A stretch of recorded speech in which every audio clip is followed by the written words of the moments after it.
Hey there, you are listening to Incorruptible Mass, where we talk about how broken our state house is, what we could have if we fixed it for 7 million people in Massachusetts, and how you can get involved. So we had a super fun live podcast last week. We'll be posting that. You probably will already have that in your inbox before you even read this. But next week, we're taking a break. And in the spirit of taking a break, taking a vacation, we thought that we would talk about vacation time and the fact that the US doesn't have any. And the idea that Massachusetts maybe could lead the country in providing vacation time for people. Yeah. We do quick intros. Of course, yes. Quick intro. I'm beginning to forget those nowadays. Hopefully people don't need to be introduced to you anymore. Hopefully people who are listening or watching already know who we are. But let's do it. Let's do it. Jonathan Cohn, he, him, have been active in progressive issue and electoral campaigns here for 8 years, hitting exactly 8 years since I moved here on August 1st. Wow. Jordan Berg Powers, I use he, him, and I have 11 years experience. I hate saying that because it feels like I'm like, oh, Jonathan, 8 years, I have 11. It's the worst. It's like the total opposite of how I feel about the world. So I'll start to say that I have experience working in progressive politics because it just feels weird. Anna Callahan, she, her, living in Medford, and have a little bit of experience doing state politics, doing other politics. So, all right, vacation time. Does anyone need vacation time? Why don't we just never have vacation time for the rest of our lives?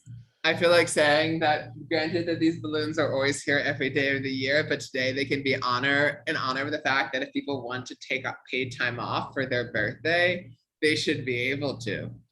Oh, I like this. Yeah. Which under Massachusetts law, they do not have the ability to do so.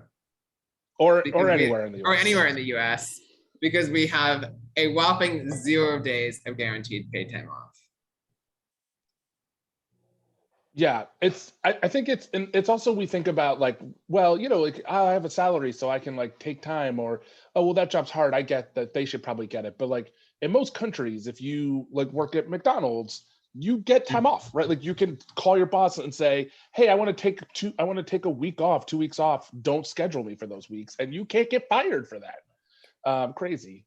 And people do too, right? They actually take, yes. They don't just have the ability by law to take vacations. They actually take the vacations. Yeah, there's an insidious thing that's going on, which I actually started to research for our organization, where, people have, like, they say, like, you can have unlimited time, which makes sense to me because I sort of just trust my work. And, that's sort of functionally how we work at my organization, is we let people take off when they want to take off. But like what's happening in Silicon Valley is then people just never take time off because they say, oh, you have unlimited, which is a nice way of saying you have zero. Yeah, I actually know someone who works in the Bay Area, and he and his girlfriend have been living in Germany for 5 years. They moved back to the US. He got a job for a tech company that said he had unlimited time off. And so he started taking the normal amount of time off that they took every year in Germany, that everyone they knew took every year in Germany, like 4 or 5 weeks. And the company was like, oh, you can't take that time off. They quietly pulled him aside and were like, no, that doesn't fit into our company culture. So it reminds me, in terms of the contrast with Europe, it reminds me of years ago when my family went to Italy, and it was in August.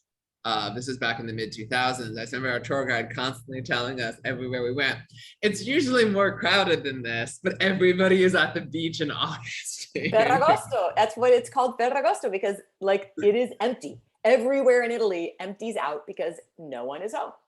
Yeah. And I think it's important to note, like, why, people think their jobs are hard. And I just want to say that your job is probably not as hard as some of the people who clean our offices. That's usually their second job.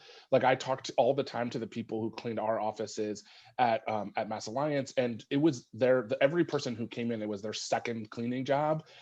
People need people who are on their feet all day long, they're on their feet serving us.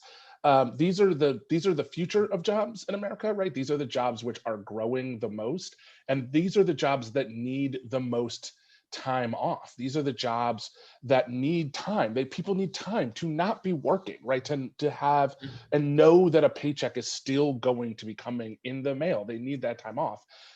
Because America is a stressful place. It's especially a stressful place if you're working class or struggling to get by. Like, it is really stressful. And then on top of that, you're on your feet, you're serving people, you're on those things, right? People need time to recover, to be okay, to have protection away from time off. So I just want to say that, like, it's really important that people get this time. It's really important, and we don't do it. It's just bonkers that we're the only country in the world where this is true.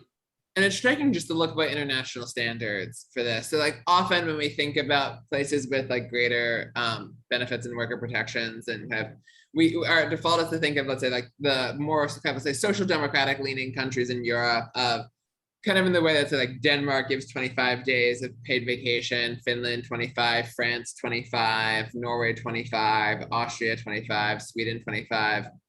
But it's not just those states. And if you look at the ones that give more than that, like Kuwait gives 30, Burkina Faso has 30, Bahrain has 30, Peru has 30, Algeria has 30, Panama has 30. Algeria. Yeah. Yeah. Go ahead. Sorry. Yeah. And it's striking is when you think of, like, so you have Equatorial Guinea, I think I mentioned, has 30. All these places with more of them, the social democratic leaning countries of Europe, and the US can't even get to, like, it's funny, like, given how, let's say, you think that the US would talk about a number of countries, but, like, we don't talk about, like, why can't we have as robust of worker protections as Algeria, but, like, they're doing better than we are. Yep. Yeah. And, talking about, like, who needs vacation, there is a strike right now at the Frito-Lay company, one of the Frito-Lay locations, because they have people who they do 12-hour shifts, which already is, like, really unhealthy. It's just not good for your body and for your mind to be doing these 12-hour shifts. But they have people, they said, who had been working for 5 months without one day off. That means no weekends. We're literally 7 days a week for 5 full months. And this is what they're striking about. One of their demands is vacation, like, not just vacation, like, whatever happened to the 40-hour work week? Mm-hmm. So there are serious problems in the United States where just really abusing this thing that we just have no laws around it. I think it's important because I always say this, that, like, there are some really terrible places to live, and I won't say terrible places. There are places that are oppressive to regular people just trying to get by, live their lives, have kids, have things. And there are some really dangerous and places that exploit workers. America is also one of those places for a lot of Americans. And Americans, the one thing I never say is, oh, how lazy Americans are, unless we're talking about millionaires and billionaires, because those people are lazy. But, like, regular people, regular Americans work really hard.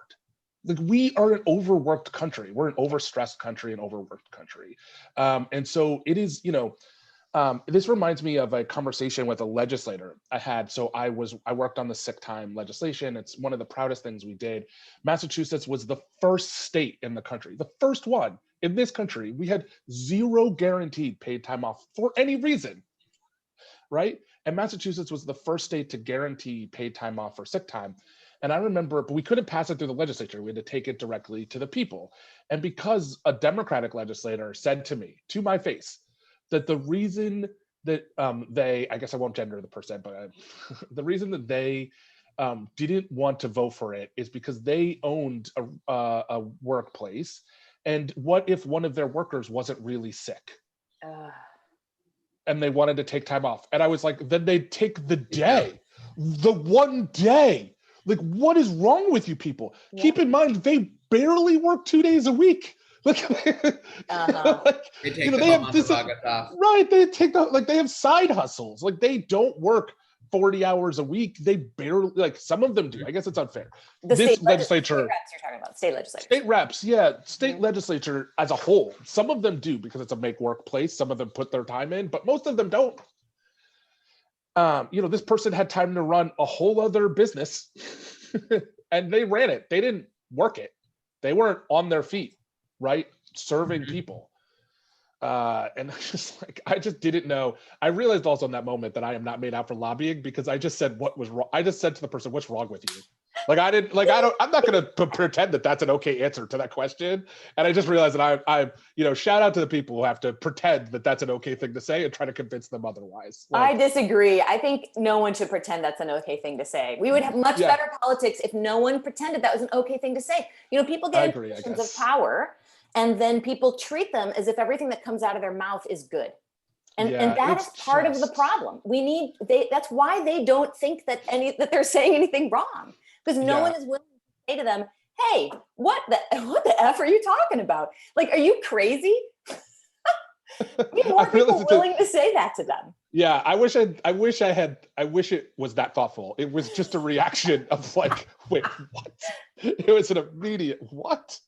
Right. I don't know what is happening. Yeah. So I just want to say that, like, this is what we're dealing with, right? This idea that Americans are privileged, like we are privileged, but because we're at the top end of a horrific capitalist world capitalism, like we are benefit by that say. But what I do want to say is that this idea that there's these lazy people that if we just give them time, oh God forbid we give them time off, right? But like we don't, like, that's humanity. People need to rest.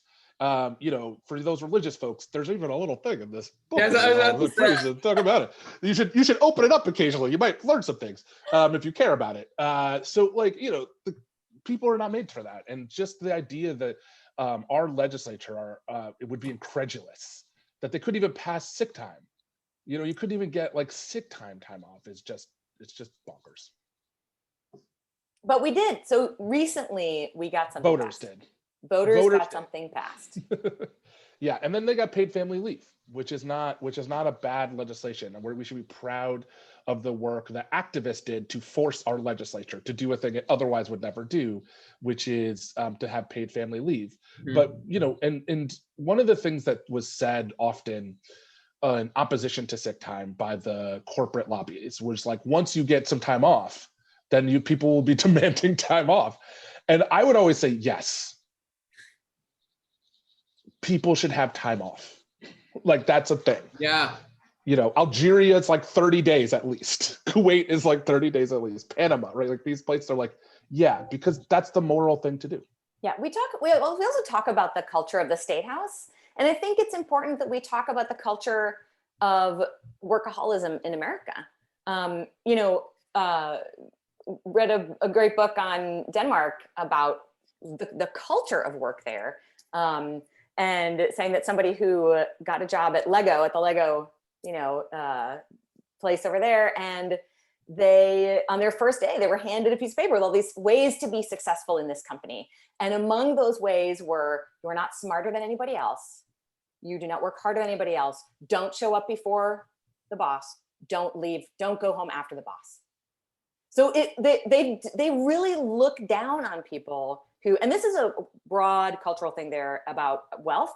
It is not okay to do conspicuous consumption in Denmark, right? You are not to drive around your Lamborghini. That's just not a thing. And in terms of work culture, people take time off. People work from like 9 to 4, and they have a nice lunch in the middle of that day. And that is their work culture. And it is not incentivized to show up early, to stay later, to work through lunch, to go on the weekends, to be online constantly, whether you're at work or not. That is just not the culture there. And it's much, much healthier. Yeah, I just want to say also, like, so I think enough time has passed. I had a dodgy, the word they would use there is a dodgy ability to work in Great Britain. But I was working, and quasi-legally. I remember that I would work, I would work 5, 6, 7 o'clock at night, and people would just like, did not understand. And they were like, 4 o'clock, they're going to the pub. Like, that's 4 o'clock, that's the end of you go to the pub. Like, that is what you do. It doesn't mean you're necessarily drinking, you could be eating, you could have a soda, like lots of people but that's the culture, right? Like 4 o'clock. So it's not just Denmark that has this, like most places where people who are workers understand that their lives are not connected to the rich people whose who they're making money for, right? Like they understand that they don't work they work for those people, but their lives aren't connected to those people. They don't believe that they're somehow better than or deserve them. So they clock out, they go home. They're just done. We also forget that people who are working 60, 70 hours a week, whether it's at one job or whether it's because they have 2 or 3 jobs, they're not productive for those extra hours. Like we are literally we're wasting that time in people's lives because that does not add to the productivity. Yeah. I want us to talk a little bit about Massachusetts and about the idea of vacation time, and whether we think that if we pass something here in Massachusetts, would that help us pass it in other places? Right? That's what the right does. They have ALEC, right? They have this thing that produces legislation designed to be passed in states, and they just try and get it passed somewhere in some deeply red state, and then they cookie cutter it to other states. Like, is this something in terms of vacation time? Do we think this is something that if we pass something strong here in Massachusetts, that could influence other states to get something strong passed? I would definitely say yes, because if you think about it, it's currently not really even in the discussion in most states about something that they should be passing. I know that it started percolating as something to getting filed in a few states. In New York, there was legislation filed to have 10 days of paid time off. It hasn't become law yet. And I know nationally, back in 2015, Bernie Sanders filed legislation to have at least 10 days of guaranteed paid time off. But it's something that you'll hear pop up periodically. But if you have somebody actually do it, it helps set the example of like, well, this is the new benchmark for what kind of a good benefits package should look like in states. And probably also even has a regional impact. And I would like to think that if Massachusetts were to do that, that would have at least some pressure on the other states of New England, at least. Because if you're someone who can easily travel in between, why wouldn't you go to the state? Why wouldn't you want to work in the state that gives that as opposed to the one that doesn't? Yeah. I mean, look at what happened with sick time, right? And look what happened with paid family leave. These things, they ping pong off each other once ideas start to get pushed, right? And workers start to expect it, as well they should. Yeah. Well, they should. Or look at how the 8-hour work week happened, right? It wasn't bestowed by the national government. It was state by state. It was fight by fight, right? Like that's how we get these things. So if Massachusetts could lead on these things, if it could care, and I want to say, like, what does it mean to lead, right? Like, we're a representational democracy. It would mean caring about the people who you represent and saying like they deserve basic dignity at work, right? Like that's what it means to care. That's what it means to lead on this. It means to say, yes, in Massachusetts, every worker deserves time paid off because they're humans, and that's the way it should be. That's what it means, right? Like that's what it means to lead on this. And so, yes, we, like Massachusetts can lead on it. I just want to say also, because I misspoke, there are other countries apparently that have zero. When we used to do this, we would do research, and so apparently Kiribati, Marshall Islands, Micronesia, Nauru, and Palau and Tonga, which I believe are also maybe connected to the U.S. Some of these countries also don't have. I thought that they were protectors, but I don't obviously know for sure. I felt like so they also have zero paid leave. But America, I think the other thing too that's interesting and I want you people who are listening to this to Google the Wikipedia list of paid time off. We also have no paid holidays, right? Like we have holidays, we have days you get to take off Mondays, but they aren't guaranteed pay. We also don't have, we don't have like paid leave a lot of for a 5-day work week, right? So, you could, if you take the Family Medical Leave Act, right? Like you can sort of, if you're salaried, right? But there's no guarantee that you get money if you want to have a child, take some time off. And so we're zeros across the board, right? Like every human indicator, every care. We didn't mention, I was going to specifically mention that, so I'm glad you brought it up. Maternity leave, paternity leave, like these are really cruel to not allow parents to spend time with their newborns is inexcusable. That is really something that is just, and obviously it's also inexcusable that we don't have time off when we're sick. We don't have time off, just normally time off. But like the idea that parents who have a baby do not have any paid time to be with those kids. And there are countries where, there's like 18 months of time off between the two parents. And, so in some countries, they insist that some of it is taken by the father. So, there are all sorts of, we have a long way to go before we match up with any of these, these other places that are truly leading the world. I think it's important to put up, but really any country, like for us to catch up to almost every country, right? For us to catch up to Nigeria, to Philippines, which are on the bottom of the list and above us. To your point, Jordan, before, a lot of those places are also listed as zero or like free associated states of the US. So I was just double checking that because it sounded familiar, and that like Marshall Islands has a compact of free association with the US. So does Palau, and so does Micronesia. So we're talking about 3 countries. Now we're down from 6 to 3 or 7 to 4 or something. Yeah, I mean, it's just a shame. It's just a real shame that we don't care about our people this way. Yeah. I just want to do one last thing to shout out, since it's the Olympics. I just want to say the sports should be political. And that with that. Fantastic. Totally agree. Great. We are going to take a little vacation. Speaking of vacation, we won't see you all. Well, actually, you guys, we'll probably release one per week anyway, because we got the live podcast. But yeah, see you on the flip side. And it will be August.